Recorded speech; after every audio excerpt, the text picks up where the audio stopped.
Chairman, Congressman, Senator Smathers, members of the Florida Congressional Delegation, mayors of Tampa, St. Petersburg, ladies and gentlemen, I'm glad to come back to Tampa. Here in Tampa,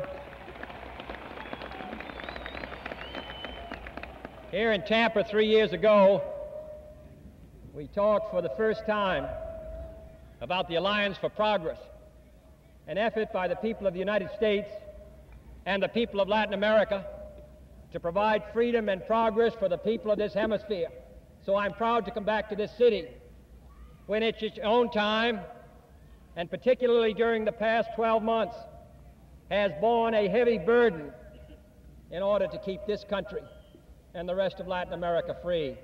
So I'm proud to come back here to the people who understand what this struggle means.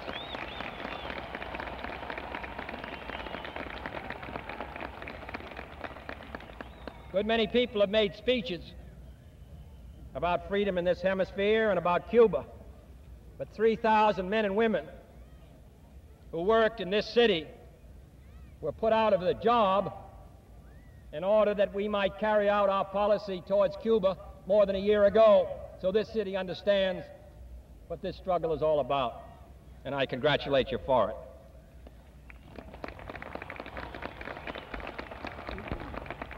And I'm glad to come here to take part in the 50th anniversary of a flight from Tampa to St. Petersburg by Tony Jannus. That flight took 20 minutes. The plane finally went bankrupt after 4 months, and it was forgotten. But because of Tony Jannus, because of others like it, this country is #1 in aviation, not only in this country but around the world.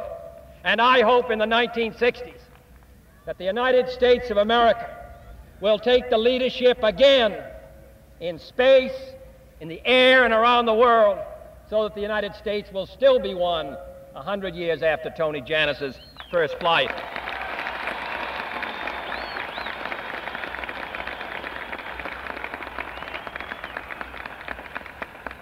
I understand in January they're building a duplicate of Tony Jannus's plane. The first passenger of that flight 50 years ago was the mayor of St. Petersburg. And I'm confident that the first passenger on this mock-up plane, which they're putting together, will be once again be the mayor of St. Petersburg.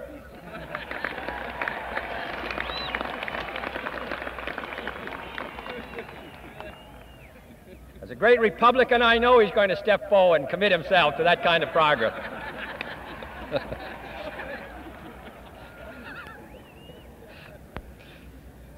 The fact of the matter is that in 1963, we're going to make a very important decision to build a supersonic plane which in the 1970s will carry passengers at nearly Mach 3, 3 times the speed of sound. And we're also going to be making at Cape Canaveral and in other parts of the United States, we're going to be laying the groundwork which will permit people to fly at 5 times the speed of sound, and before the end of the century, many more times than that. What we are attempting to do in the United States in 1963, both at home and abroad, is relatively simple.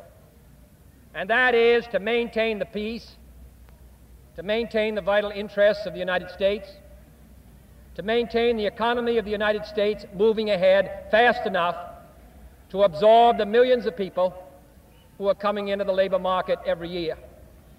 I know as you sit here in this city and in Florida that you must sometimes wonder what our policies are.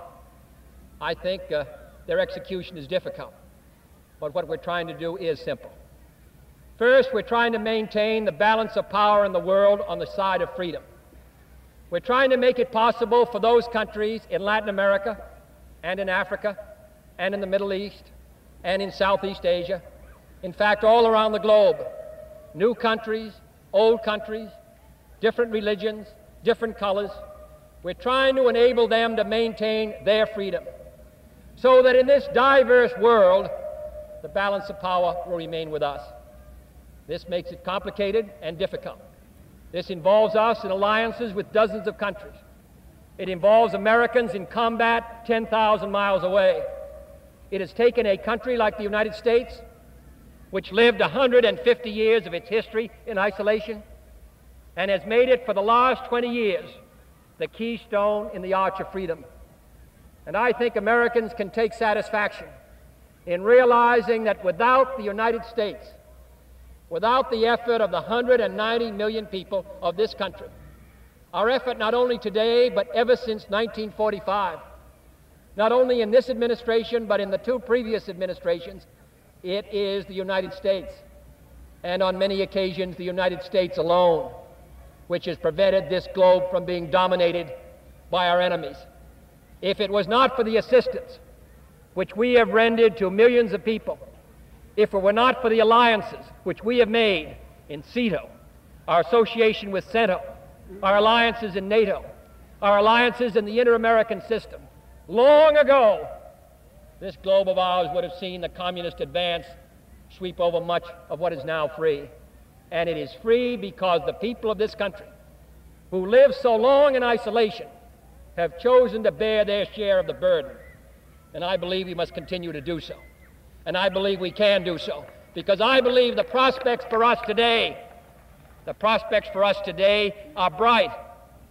It is the communist world in the last few years that has suffered the major setbacks in China, in the Soviet Union itself, in Eastern Europe, even on the island of Cuba, which, while still communist, has seen a steady deterioration of the standard of living under a system which originally tried to promise so much. And here at home, what we're trying to do is also simple, though its execution is difficult.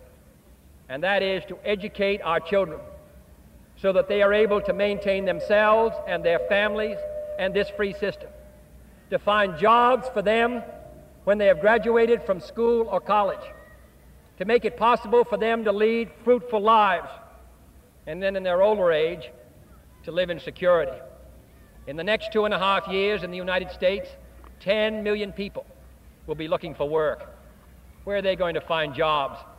They are certainly not going to find jobs if we in Washington and you in this city turn your backs on this great challenge.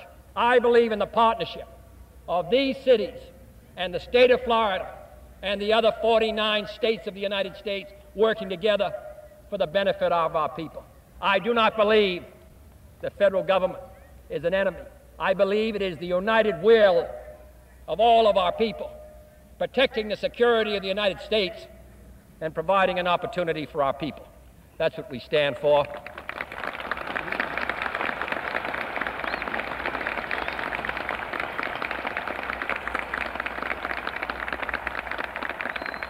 That's what we stand for. That's what we believe in. And we are grateful on this occasion to men like Tony Janus, who took the long chance. In his case, finally, it failed. But his work and the work of others like him here in this state and across the country have made this the great country it is. I hope in 1963, at Cape Canaveral, in Hawaii, in Alaska, in South Vietnam, in this hemisphere, and around the globe, other Americans will take the long chance and give leadership to our country and security to our people. That's what we stand for. Thank you.